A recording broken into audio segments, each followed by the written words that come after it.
Welcome to Choice Classic Radio, where we bring to you the greatest old-time radio shows.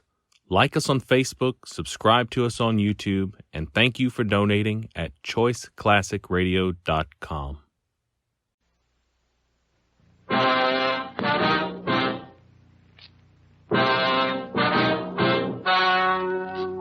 The story you are about to hear is true.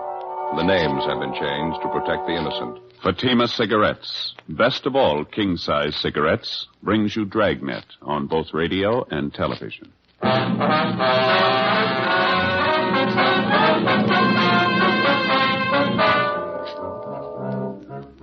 You're a detective sergeant.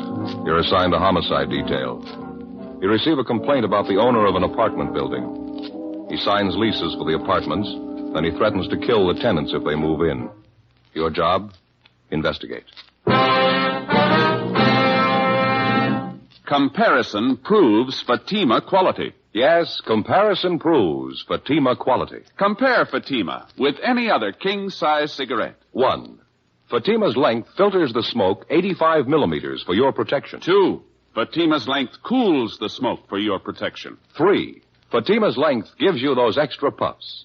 21% longer than standard cigarette size. And you get an extra mild and soothing smoke, plus the added protection of Fatima quality. Definitely the best quality in its class, but the same price as the cigarette you are now smoking. In Fatima, the difference is quality. Buy Fatima in the bright, sunny yellow pack. Best of all, king-size cigarettes.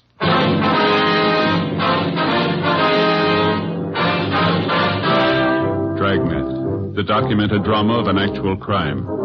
For the next 30 minutes, in cooperation with the Los Angeles Police Department, you will travel step by step on the side of the law through an actual case transcribed from official police files. From beginning to end, from crime to punishment, Dragnet is the story of your police force in action. It was Wednesday, May 9th. It was hot in Los Angeles. We were working the night watch out of homicide detail. My partner's Ed Jacobs. The boss is Captain Lorman. My name's Friday. It was 6:47 p.m. when I got back to the Capitol Avenue Auto Court. Cotty's number 11. No reason in the world for it. I tried to reason with him. He wouldn't even listen. It's the craziest thing I ever saw. Yes, ma'am. George, you find the phone all right? Yeah, I checked the office. Lopey says they picked up Daniels a few minutes ago. They're bringing him downtown now. Oh, they got him, did they? They're going to put him in jail? Well, it depends, ma'am. It's going to take a little more investigating first. I don't see what else you need. He threatened us with a gun, me and Doris Ashby. If that isn't a crime, I don't know what is. A few more questions we'd like to ask you, ma'am, if you don't mind. A couple of things we'd like to clear up. I told you just how it happened. Doris will tell you the same thing. He's just a crazy old man, if you ask me. Ought to be put away. Did you ever have any trouble with Mr. Daniels before this afternoon, Miss Cameron? Excuse me, the baby. Yes, ma'am. What is it now, honey? Can't you sleep? You try now, won't you? Daddy will be home pretty soon. That's a good boy. You try and sleep now. Miss Cameron? Yes. Oh, you be quiet now. I don't want any trouble from you. You heard me. Be quiet now. You got your hands full, ma'am. Don't I know it? A canary, a 4-month-old baby trying to keep house in an auto court. If I knew it was going to be like this, I never would have left Paso Robles. You've only been in town a week or so, is that right? It's closer to 2 weeks. Seems more like 2 months trying to get along in a place like this. A room and a bath, no place to cook, rinse out diapers. It's terrible. I told my husband he should come down here alone, find us a place to live first. Then we could move. No, he had to have it his way. Mm-hmm. You say your husband made the first contact with Daniels. He gave him a deposit on this apartment, is that right? Yeah, that's right. The same day he started work at the aircraft plant in the valley.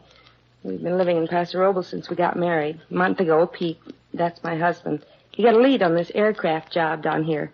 Him and Ralph came down and signed up for it. Ralph, who's that, ma'am? Ralph Ashby. He's Doris's husband. Doris Ashby. She's my best girlfriend.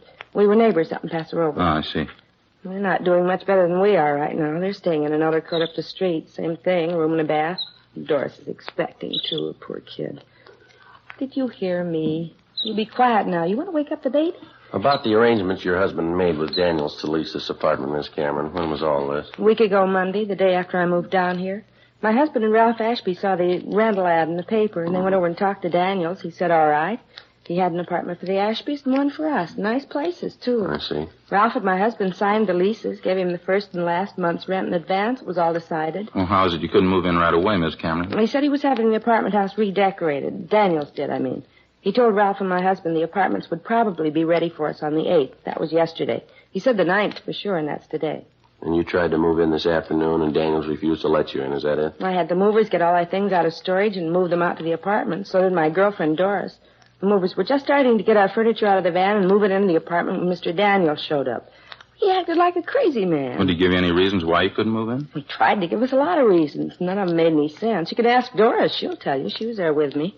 Well, what did Daniels say, now, just for instance? He said a lot of things. First, he told us there was no water in the apartments. It hadn't been turned on yet. He said the gas wasn't turned on either. Well, I knew that was a lie. I was in the apartment late in the morning. Everything was fine. The gas was working, so was the water. I see. When I caught him in that lie, he got madder than ever, made some more excuses. Then he started yelling and swearing at me right there on the sidewalk. Said the apartment just wasn't ready yet. I told him to go climb a tree. We signed the lease. We paid the rent. We were moving in anyway. Told the movers to go ahead. Take in the furniture. Well, what did Daniel say then? Nothing. He just got real purple in the face, and he put his hand in his coat pocket, and he took out a gun, pointed it at me and Doris, and I had the baby in my arms. Imagine that. He actually told you he'd shoot you if you tried to move in the apartment, is that right? In so many words, yes, he did. He threatened the moving men, too. They tried to talk to him. He wouldn't listen. We all tried to talk to him. He didn't make any sense at all.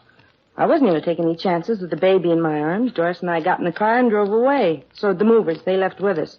Can't say I blame them either. Yes, ma'am. That Daniels must be out of his mind. It's the only thing I can figure. A real nut. Well, did either you or your husband have any arguments with him at all before this afternoon? No, everything was fine. This afternoon was the second time I ever spoke to the man. And he had no objections to your having children or pets in the apartment? None at all. That's one of the first things my husband told Daniels when he went to look at the apartment. We had a baby and a canary.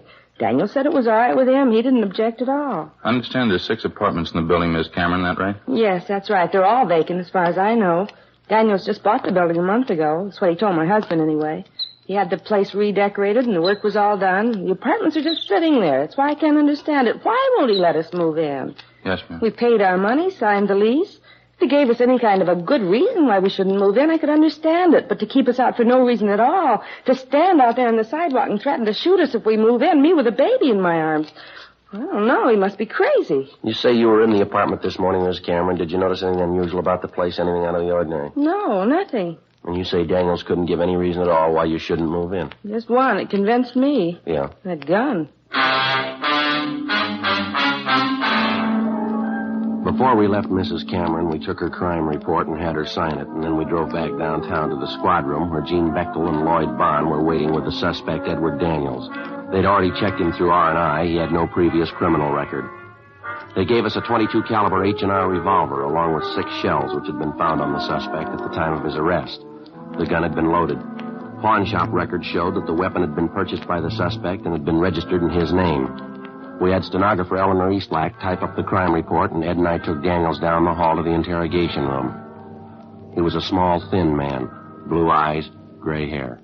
Don't know what all the fuss is about. I own the building. I can keep people out if I want to. Well, we saw the lease you signed with the Camerons. The other couple, too, they paid their rent. Why the sudden change of heart? I don't think that's any of your business. Matter between me and the tenant. It's our business when you threaten him with a gun, Daniels. Assault with a deadly weapon, that's a felony. Didn't hurt the woman. Just wanted to scare her, that's all. Just a couple of farmers anyway. Never should have given him the lease in the first place. Lousy kid with him and that bird chirping all the time. How'd you happen to have that gun with you this afternoon? Didn't happen to have it. Carry it all the time. It's my business, isn't it? Registered down here. Mean you got a permit to carry this gun? Don't need a permit. It's registered, isn't it? Who gave you the idea because the gun's registered you can carry it around your pocket? Friend of mine. Nothing wrong with it, is there? Having a gun registered is nothing more than keeping a permanent record of it. You can keep the gun in your home or in your office, but it doesn't give you the right to carry it around with you. Oh? Well, why didn't you tell me that when I had it registered? You were told, Mr. Daniels. You know that. Well, I don't remember it. Doesn't make much difference if you remember or not. Nobody has a permit to threaten people with a gun. I told you I wasn't going to hurt her. She just kept arguing with me. I'm a sick man, you know. Thought she was going to hit me. You mean while she was holding that baby in her arms? Now, come off it, Daniels. What's this thing all about? Told you before. I think that's my business. You signed a year's lease with the Camerons. You accepted the first and last month's rent. You took their money. You advised them they could move in this afternoon. When they try to move in, you meet them at the front door and threaten them with a gun. Now, what's it all about? None of this makes any sense. Changed my mind. I'm not ready to rent them out yet. Well, then why'd you sign that lease with the Camerons? How about it, Mr. Daniels? If there's something in that building you're trying to cover up, you might as well tell us. A couple of men out there now checking it. I can go ahead and check. I don't care. They won't find anything. Got nothing to hide. How long have you lived here, Daniels? 18, 20 years. Why? Where'd you live before you came here? Ohio. Cleveland, Ohio. You ever been arrested? Yeah, a couple of traffic tickets. Cop said I went through a stop signal. I wasn't guilty, though. What's the point, anyway? What are you trying to get at? Trying to force me to let those people in that apartment? I'm not trying to force you into anything, Daniels. Business about the lease is a civil matter. That's between you and the Camerons. And what are you holding me here for? We told you. You threatened that woman with a gun. She signed an ADW report. What do you mean, ADW? Assault with a deadly weapon. Now, that's a pretty serious charge, Daniels. Didn't hurt the woman. Didn't even touch her. Pointed the gun at her, didn't you? Yeah. Gun was loaded, wasn't it? Yeah. Capable of being fired? Yeah, but I wasn't going to shoot her, I told you. Just wanted to scare her off, get her out of there. It's the truth. I wasn't going to shoot her. What do I have to do to convince you? You don't have to convince us.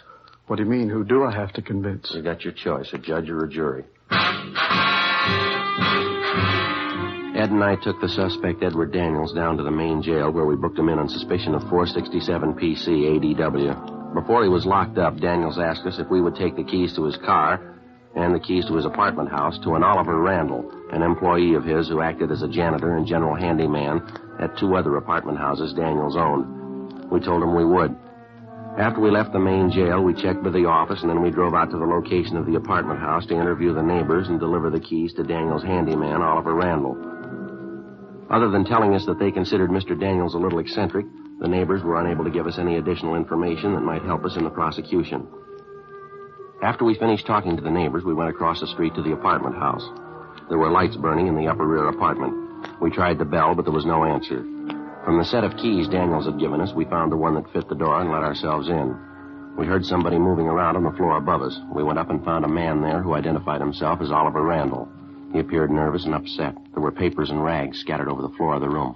Oh, yeah, I was just cleaning up here. Mr. Daniels told me to be sure and clean this up, papers and junk. I see. Well, here's some keys for you, Randall. Daniels asked to get them to you. Oh, yeah, apartment house keys. Mr. Daniels was supposed to meet me here. He said 8 o'clock. I think that's what he said. I wonder where he is. You know where he is? Yeah, he's in jail. Oh, what's he doing in jail? Did he do something wrong? He's had a complaint filed against him, assault with a deadly weapon. What happened? He got mad at somebody? Mr. Daniels got an awful bad temper. When he gets mad at somebody, he doesn't forget it. I know. I worked for him. How long have you worked for him, Randall? I don't know. A long time. Maybe 5 years. I forget. You say Daniels has a bad temper. Have you ever known him to be violent, Randall? How's that? Well, have you ever known him to be violent? I mean, have you ever known him to hurt anyone? Well, I don't know. I don't remember. A lot of times he says he's going to do things. I work for him, you know. A lot of times he gets mad at me. He says I don't work fast enough or I don't do the right things. He always carries his gun, you know. Once he said he was going to shoot me, I was pretty scared. You live with Mr. Daniels, do you? No, I have a room downstairs in another apartment house he owns, a place over on South Hoover. It's a nice room. It's got a window in it. You're on a regular salary. Is that the way you work? Yeah, $15 a week. I get the room free, too. It's not bad. You ever been arrested, Randall? Me? No, I've never been arrested. You ever been in a state hospital, any kind of an institution? No, I was up at Camarillo for a couple of years. I didn't like it too much. I came down here to live with my sister. She's dead now. She died about 4 years ago. She's the one that got me this job, you know. That's so? Oh, yeah. This isn't a bad job at all. Jobs are pretty hard to get now. That's what Mr. Daniels says. Real tough to get a good job now. That's why I do what I'm told. I better get on fixing up this place. Well, how'd all these rags and papers get here, Randall? The painters leave them behind? I don't know. I guess so. I guess somebody left them here. We understood the apartments were already cleaned up. They were ready to move into. What's that? I say we understood the apartments were all fixed up, that they were ready for the tenants to move right into. Oh, I don't know. I wouldn't know about that. Mr. Daniels takes care of renting the places. I just help him. I do what he tells me. Joe? Yeah? You notice that smell? Seems to be stronger out in the hall. Yeah, I think I do. How long's it been since the painters were working here, Randall? Do you know that? Painters? I don't know. A couple days, I guess. What's the matter? That's a pretty strong smell. Might be paint there, something like that. Don't you notice it? Oh, yeah, I've been wondering about that. I noticed it when I came in. It might be from upstairs, the attic. Painters were working up there, too, I think. Don't you think you ought to check it, see what it is? Mr. Daniels didn't tell me to. I guess I better, though.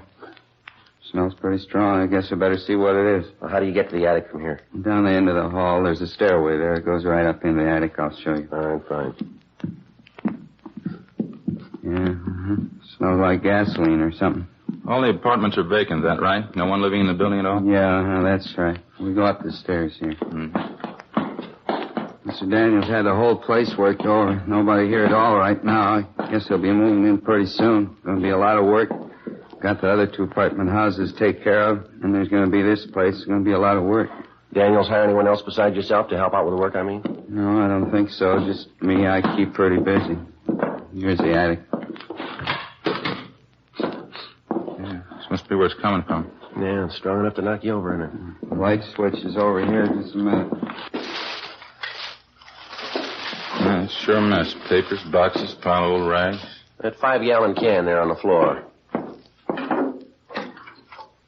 Kerosene, huh? Yeah, it's just about empty, too. It's all spilled all over the floor. Mr. Daniels ain't gonna like that. He's gonna get mad. You usually keep this stuff up here, do you, Randall? No, I guess it was with the painter's stuff. Those cans and things on the table there, I guess it got knocked off and spilled. Spilled all over the place, didn't it? Well, how come the painting crew didn't take their stuff with them when they left? All this equipment here. They're all finished with the job, aren't they? I guess so. You'd have to ask Mr. Daniels about that. They're all finished on the inside. I know that. They have the outside to do, though. Maybe that's why they left their stuff. Well, it's not a very safe way to leave it. Rags, papers, look here, kerosene spilled all over. You better get this place cleaned up first, don't you think, Randall? Well, I don't know. I sure wish Mr. Daniels was here.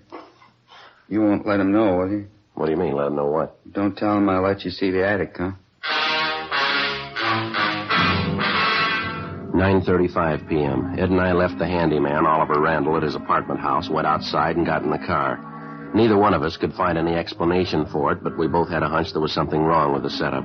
We drove to a neighborhood service station, called the office, and told them that we were going to stake the apartment house. We drove back and found a place to park where we could keep the building under surveillance without being seen. We waited. 10 p.m., 10:30, 11 o'clock. At a few minutes past 11, we saw Randall come out of the front door of the apartment, get in a blue sedan, and drive off. We followed him to an apartment building on West Pico and saw him enter a rear door. We waited. At 12:15 a.m., Ed got to a phone, called Captain Bernard at the business office, and notified him of our location. At 12:45 a.m., 2 men arrived to relieve us, and we briefed them on the facts. We drove back to the office, made out a 15.7 to Captain Lorman, and signed out. At 4 o'clock the next afternoon, we reported back in for work. We checked the book and found a message that the suspect, Edward Daniels, had been released from jail that morning on a writ, bail $2,500. The writ was returnable Thursday, May 10th. There was also a message in the book for us to contact Daniels' attorney, Richard Tiernan. Ed put in the call. Yes, sir. Uh-huh. I see. What's that? Yeah, I know. All right, Mr. Tiernan. Yeah, thank you. Goodbye. You were right, Joe. What do you mean? Daniel's lawyer wanted to know how serious the charges are. He says Daniels is pretty upset. Seems he had some trouble lately. His insurance company. What's the matter? You have an accident? The insurance company doesn't seem to think it was an accident. Happened 2 months ago at an apartment house over on South Union. Yeah. Burned down.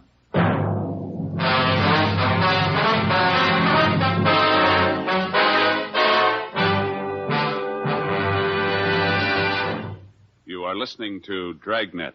Authentic stories of your police force in action. Fatima, America's first largest-selling blended cigarette. Now, best of all, king-size cigarettes. Prove it yourself today. Compare Fatima with any other king-size cigarette. 1. Fatima's length filters the smoke 85 millimeters for your protection. 2. Fatima's length cools the smoke for your protection. 3.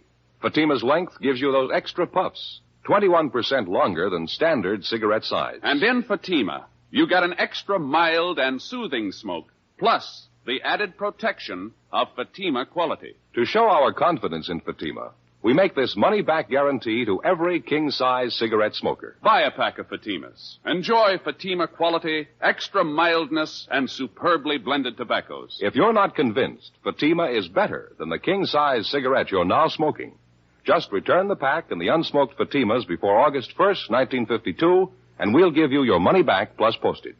Fatima, Box 37, New York 1. Remember, because of its quality, its extra mildness, its better flavor and aroma, more smokers now insist on Fatima than ever before. Insist on the best.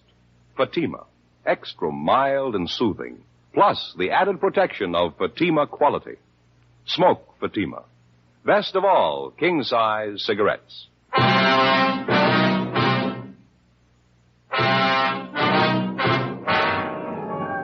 Thursday, May 10th, 4:30 p.m. We contacted the fire department's arson squad to find out if the fire at Daniel's apartment house on South Union Avenue 2 months before was under investigation. After checking back, they told us investigators from the arson squad had found a large amount of kerosene to be present in some of the burned timbers found in the debris after the fire was put out. They said that Mr. Daniels had admitted after the fire that the apartment building had been recently redecorated and that kerosene, paint, and other inflammables had been stored in the attic of the building. Ed and I contacted the insurance adjuster handling the case, a Snyder Peebles, and he told us there wasn't any doubt in his mind that the fire at Daniel's apartment house 2 months before was of incendiary origin. But he said so far the investigators were unable to prove it. The one thing that seemed to puzzle him was if Daniels planned on burning down the building, why did he go to the trouble and expense of redecorating first? Well, as soon as it was dark, Ed and I drove out, relieved the men on stakeout at the apartment house on West Pico, where the handyman, Oliver Randall, had his room. They reported no unusual activity during the day. 7:32 p.m., Randall came out of the apartment house, got in a car, and drove off. We followed him. If we got this Randall made right, it shouldn't be too long before we find out. Daniels is using him to work something out. Pretty sure we can count on that. Yeah, maybe. Oh, watch it, Ed. He's turning down Union. Yeah. He's pulling up ahead. Don't crowd him. Mm-hmm. There's a good spot here. Shouldn't be able to see us. All right, pull up in here. All right. That's fine. He's getting out of the car. He's going over the house. Down the driveway. Going around back. He's out of sight now. All right, let's go. Still no lights in the place. Oh, yeah, there they go, in the basement. All right, easy. Let's take it easy. All right. Yeah, I think I can see the back door from here. All right, come on, easy now. Mm-hmm. What is it? All right, easy with this door, Ed. Don't let it bang. Uh-huh. Where now? Sounds like somebody upstairs, doesn't it? Mm-hmm. All right, come on, watch your step. All right.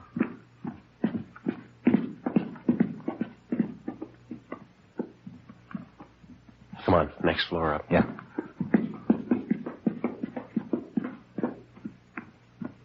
Yeah, it's up in the attic. Come on. Mm-hmm.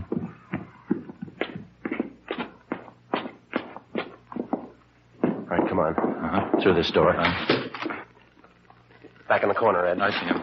All right, hold it, you. What's the matter? There's a fire, Ed, over in the corner. I'll get it. Hold on to him. Right. Well, don't put it out. You need any help, Joe? You getting it all right? No, I'm getting it all right. Just a minute. Here, I got it. Okay. You want to get the lights? I got it. All right, Randall, what's the story? He told me to do it. He told me to come back tonight and burn the whole place down. Who told you? He said, Ollie, you go back to the place, to the attic, light a match, that's all, and then get out. Mr. Daniels, that's just what he said. Daniels told you to do this? He told me just light a fire and nobody'd know. He said there wasn't going to be any trouble. No trouble at all. Well, it gives you the edge, doesn't it? No trouble, he said. Yeah, well, next time you see him, you can call him a liar. 8:50 p.m. After making sure that the place was secure and that there was no danger of fire from the recent arson attempt, Ed and I took the suspect, Oliver Randall, outside and put him in the car where we questioned him. He made no attempt to disguise the fact that he had been directed by his regular employer, Edward Daniels, to commit arson by setting fire to the attic of the apartment house. In addition, he told us that Daniels had threatened him with bodily harm if he refused to obey the order and set fire to the building. He had this gun, you know, Mr. Daniels did. He always had it with him. I was scared of it, I don't mind telling you. Uh-huh. Well, he threatened to kill you if you didn't do what he wanted, that it? Yeah, I guess so. He used to get mad a lot of the time, and he had this gun. He always had the gun. He'd get mad at me and tell me he was going to shoot me. I'm afraid of guns. How about the fire at the other apartment house, Ollie, the one over on South Union Avenue? Yeah, that was a big fire. Did you start that one? Daniels told me there was nobody living there. He said nobody'd get hurt. Nobody did get hurt, did they? Did you start the fire? Yeah, I guess so. Yes, I did. Mr. Daniels tell you to do it? He said it was his building. He owned it. He could do anything with it he wanted to. I didn't want to do it. He told me I'd have to. He said he'd hurt me with that gun, and he said he'd fire me, too. I didn't want to lose my job. You knew you were doing wrong, didn't you, Ollie? Well, I guess I did, yeah. What could I do, though? I didn't want to lose my job. Good jobs aren't too easy to get nowadays. You know that. Where's Mr. Daniels now, do you know? You're not going to tell him what I told you, are you? He said not to say anything about it. He said nobody'd believe me anyway. Nobody. He said he'd tell everybody I was a liar. He said they'd believe him before they'd believe me. Well, where's Daniels now? If I tell you, you won't let him hurt me, will you? No, we won't let him hurt you. You're going to have to help us out, though. What do you want me to do? I'd like to find out where Daniels is first. He's in a movie over on Pico by his house. He's waiting for me. You mean he's waiting for you in the show? See, in the center section, 10 rows from the back. He's waiting for me now. Well, how's it you're supposed to meet him there? I don't know. He said if anybody wanted to know where we were tonight, this would prove we didn't start the fire. We were at the show. I was supposed to start the fire and then go to the show and meet him, 10 rows from the back, the center section. You want to show us where this movie is, Ollie? Yeah, okay. Mr. Daniels won't tell you anything. No, he's going to be mad. He won't tell you anything. Well, that's where we need your help, Ollie. What do you mean? We'll let him tell you. 9:44 p.m. Ed and I, along with the suspect, Oliver Randall, drove to the movie house on West Pico. On the way, we explained to Randall what he was supposed to do. 9:55 p.m. We parked our car half a block from the movie house, bought 3 tickets, and went inside. The feature picture was still on. There wasn't much of a crowd. We sent Randall down the aisle ahead of us and watched him move into the 10th row and sit down next to somebody. Ed and I followed him down and found seats in the row directly behind him. We recognized the man sitting next to Randall as Edward Daniels. Hello, Mr. Daniels. I did it just the way you told me up in the attic. It was okay. Nobody saw you? You didn't have any trouble at all? No, it was okay. I don't feel so good about it, though. What do you mean? What are you talking about? I don't know. Maybe somebody might find out. Don't you think we'd get in trouble if they found out? You just keep your mouth shut. I'll attend to that. Nobody's going to find out. All right, Daniels, you mind coming outside? We'd like to talk to you. What are you doing here? Come on, we'll talk outside. What's this all about? We'll let you tell us. All right, what do you want? You arresting me? That's right, mister. Why? What's it supposed to be this time? Think you know? Arson, conspiracy. Caught Randall here, caught him right in the act. He told us the whole story. What? Ollie? What story? What is this? I told you I didn't want to do it, Mr. Daniels. I told you we'd get in trouble. Fool, stupid fool. Should have known better. Yeah, you should have. Just 2 questions for you, Daniels. Why'd you burn down your own property? Why'd you redecorate the buildings first? I never forgot it. Told them when it happened. I wouldn't forget it as long as I lived. What do you mean, forget what? 24 years ago, I was just starting out. A small store back in Ohio burned down. Real fire. Lousy insurance company that wouldn't believe me. Had to sue. Lost the whole thing. Had to start all over again. Told them I'd never forget it. Told them I'd make them pay. And you've been nursing this grudge for 24 years? Why not? Why shouldn't I? Lost everything I had. Well, why'd you redecorate the apartment houses if you planned to burn them down? Simple. Gave me a good excuse. Could have all those things stored in the buildings. Paint, kerosene. Besides, you'd think I'd burn down the building right after I got done redecorating. Not a bad idea. Worked pretty good, didn't it? Yeah, you're going to jail. You figured.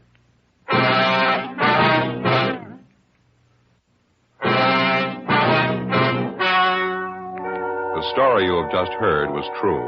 The names were changed to protect the innocent. On August 18th, trial was held in Superior Court, Department 86, City and County of Los Angeles, State of California. In a moment, the results of that trial. And now, here's our star, Jack Webb. Thank you, George Fenneman.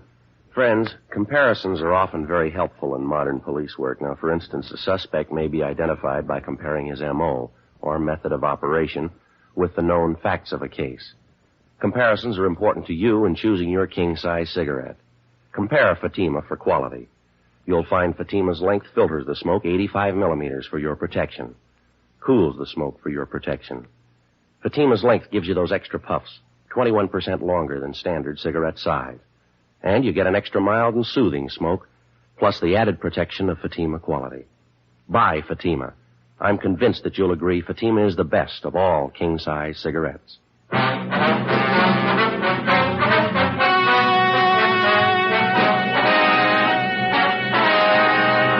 Edward John Daniels was tried and convicted of 2 counts of conspiracy and 1 count of arson and received the sentence as prescribed by law. Conspiracy is punishable by imprisonment in the state penitentiary for not more than 2 years. Arson is punishable by a prison term of not less than 1 nor more than 5 years. Daniels' accomplice, Oliver Randall, was examined by 3 psychiatrists appointed by the court and was found to be mentally incompetent. He was placed in a state hospital for the mentally deficient. The charge of assault with a deadly weapon against Edward Daniels was dismissed.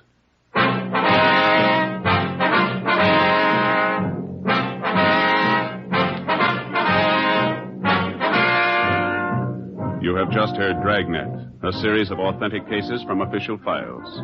Technical advice comes from the Office of Chief of Police W.H. Parker, Los Angeles Police Department. Technical advisors, Captain Jack Donahoe, Sergeant Marty Wynn, Sergeant Vance Brasher. Heard tonight were Barney Phillips and Vic Perrin. Script by Jim Moser. Music by Walter Schumann. Hal Gibney speaking.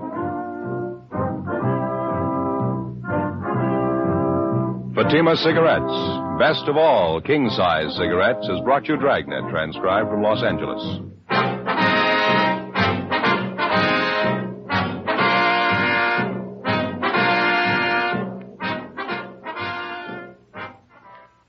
Now, it's Counter Spy on NBC.